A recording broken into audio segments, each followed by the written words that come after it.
sahabat dan kerabat di mana saja Anda berada. Salam damai, salam sejahtera dalam kasih Tuhan Yesus. Saya Lina Puspitaningsih bersama Anda lagi dalam acara Kata dan Nada, mengurai makna, melukis rasa.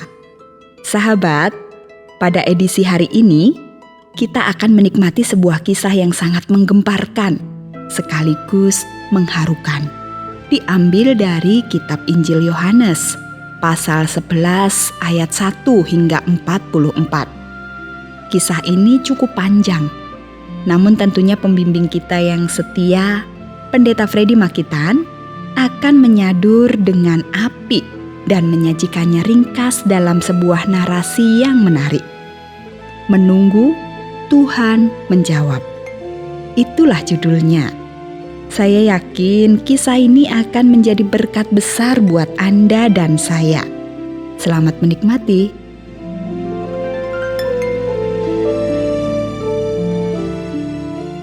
Menunggu Tuhan menjawab. Saudaraku, Yesus dan murid-muridnya sedang berada di tempat dahulu Yesus dibaptis oleh Yohanes, sepupunya, Yohanes Pembaptis. Nama tempat itu Betabara, di Sungai Yordan, di wilayah Perea, kini Yordania. Waktu itu Yesus dan murid-muridnya menyingkir sementara dari Yerusalem ke Betabara, sebab ada kesepakatan jahat para pemimpin agama Yahudi untuk menangkap Yesus di Yerusalem. Ketika di Betabara itulah Yesus menerima kabar dari Maria dan Marta yang tinggal di sebuah desa kecil bernama Betania. Berita penting itu berisikan permohonan agar Yesus datang ke Betania karena Lazarus, saudara laki-laki Maria dan Marta ini, yang juga sangat dikasihi oleh Yesus, sedang sakit keras. Peristiwa ini terjadi kira-kira di bulan Januari atau Februari, lebih kurang tahun 30 Masehi. Mendengar berita mengejutkan itu, murid-murid Yesus sebenarnya khawatir dan berusaha mencegah Yesus agar tidak pergi, karena Betania sangat dekat dengan Yerusalem di mana para pembenci Yesus itu berada. Murid-murid itu berkata, "Rabi, baru-baru ini orang-orang Yahudi mencoba melempari engkau. Masih maukah engkau kembali ke sana?" Tetapi dengan bijaksana Yesus menjawab bahwa ini adalah kehendak Allah Bapa.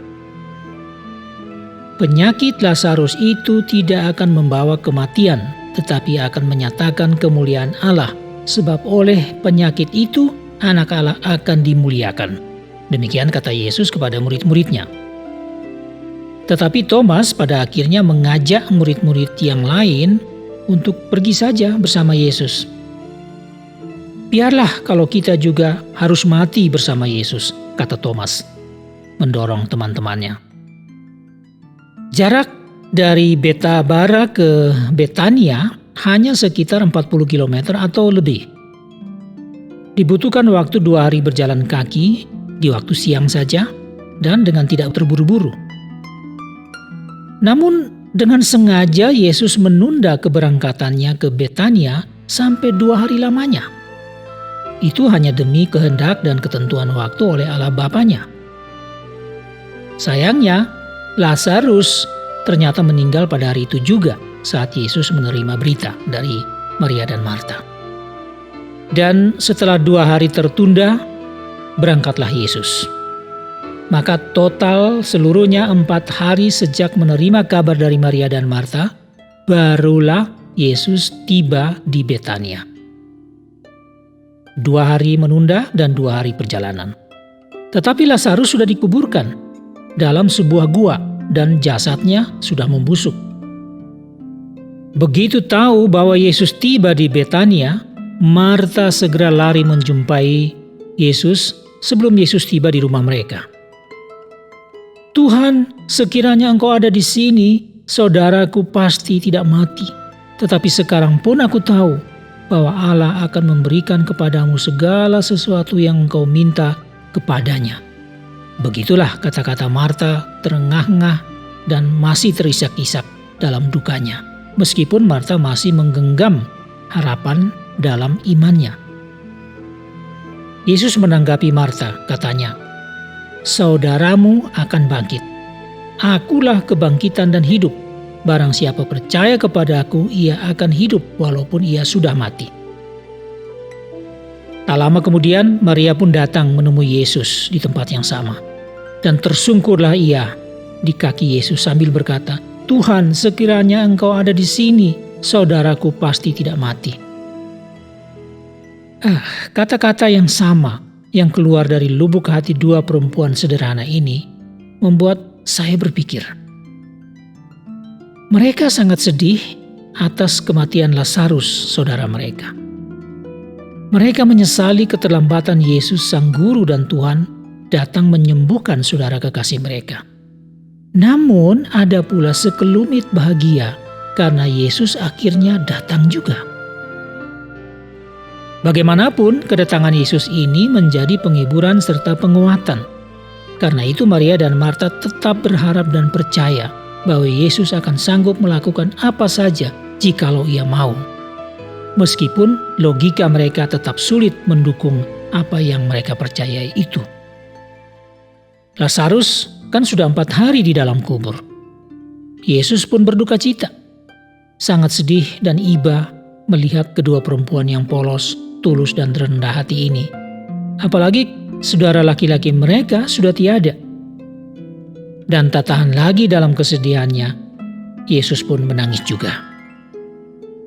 Tapi tidak berlama-lama larut dalam kesedihan, maka bersama Maria dan Marta serta murid-muridnya, pergilah Yesus ke kubur Lazarus. Diikuti pula banyak orang yang masih juga mengunjungi Maria dan Marta untuk menghibur kedua perempuan yang baik hati di desa kecil Betania ini. Duka belum sirna, harapan masih menggantung, tapi setitik iman di tengah ketidakpastian masih menyimpan kerinduan Maria dan Marta akan belas kasihan Yesus.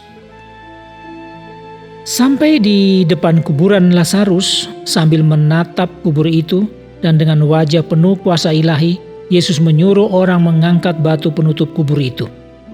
Dan setelah berdoa kepada Bapanya yang di surga, Yesus memanggil dengan suara keras, "Lazarus, marilah keluar." Dalam sekejap, semuanya berubah total. Lazarus bangkit atas perintah Yesus. Tak seorang pun menduga Lazarus bangkit seketika itu juga dan keluar dari kuburnya. Kaki dan tangannya masih terikat kain kafan dan mukanya tertutup kain peluh. Lalu Yesus menyuruh orang membuka kain-kain yang membelit tubuh Lazarus dan membiarkannya masuk kembali ke dalam kehidupan yang real. Sulitlah tentunya memahami pikiran dan perasaan semua orang yang menyaksikan peristiwa itu, termasuk murid-murid Yesus sendiri. Meskipun sudah yang ketiga kalinya ini mereka menyaksikan Yesus membangkitkan orang mati. Dan lebih sulit lagi membayangkan seperti apa pikiran dan perasaan yang bercampur aduk di hati Maria dan Marta. Akal manusia sehebat apapun tak sanggup menganalisis. Tetapi ternyata secuil harapan dan iman yang tersisa di hati kedua perempuan ini diperhatikan oleh Yesus.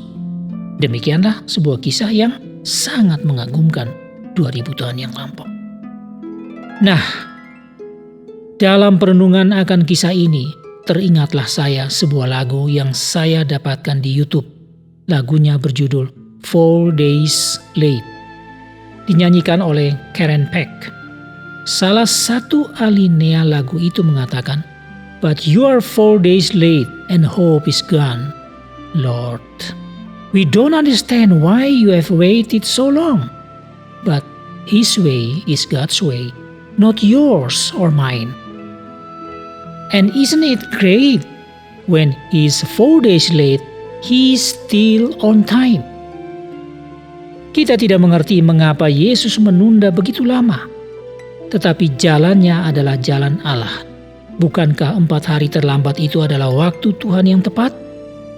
Begitulah terjemahannya. Kita perlu merenungkan peristiwa ini, waktu dan cara Tuhan Yesus sendiri.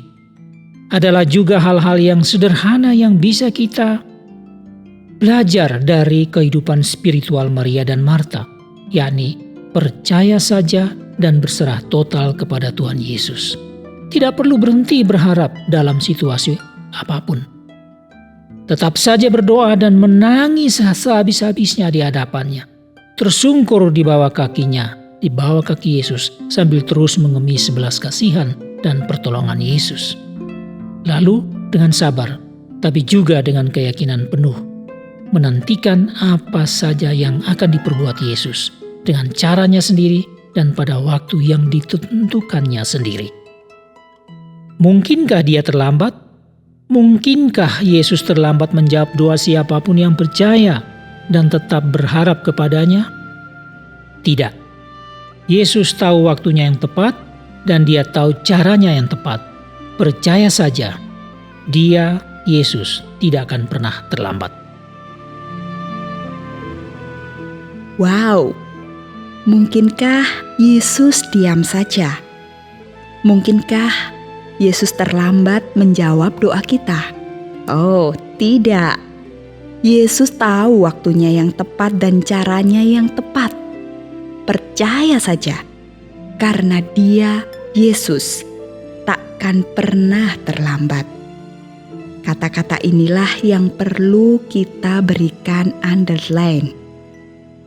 Baiklah sahabat, berikut ini sebuah lagu rohani indah akan pula menyegarkan kita lagi.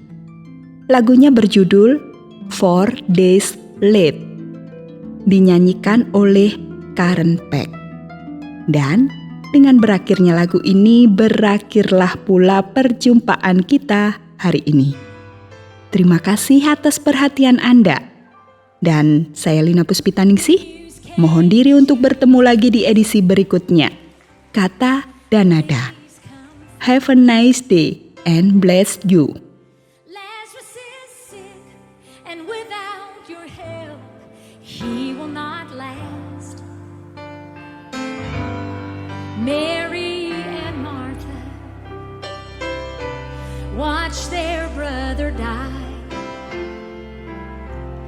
They waited for Jesus, he did not come, and they wondered why. The death watch was over, buried 4 days. Somebody said he'll soon be here, the Lord's on his way. Martha ran to him, and then she cried, Lord, if you had been here, you could have healed him, he'd still be alive. But you're 4 days late, and all hope is gone. Lord, we don't understand why you've waited so long. But his way is God's way, not yours or mine. And isn't it great when he's 4 days late, he's still on time. Jesus said to Martha, show me the grave. But she said, Lord, you don't understand. He's been there 4 days. The gravestone was rolled back. Then Jesus cried, Lazarus, come forth. Then somebody said, he's alive, he's alive.